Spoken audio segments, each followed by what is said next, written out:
All right, next up in our quotes about language. Not just English, but any language. Okay? This was quoted to Arthur Quinn in something he wrote in 1982 called Figures of Speech. Now, I've never read Figures of Speech. I don't even know who Arthur Quinn is.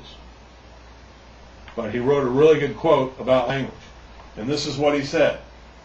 Now, he's talking about written language, or maybe even the way people talk, or proper language, sophisticated language. So he's talking about style, okay? The way people talk and style of writing, like correct writing.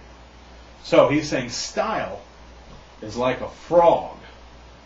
You know, ribbit, ribbit. Style is like a frog. You can dissect the thing, and if you remember in science class, you had to take a knife and cut open a frog to look at its heart and its stomach and right? So he's saying style is like a frog. You can dissect the thing, that means cut it open and look at it, but it somehow dies in the process. So style is like a frog. You can dissect the thing, but it somehow dies in the process. So what he's talking about is that you can examine style. You can examine the language. But once you take it apart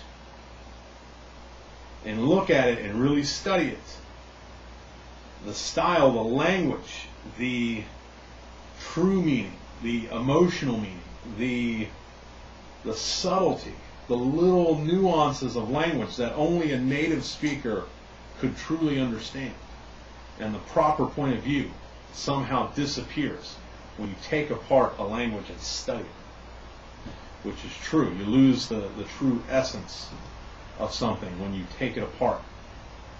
So, style is like a frog.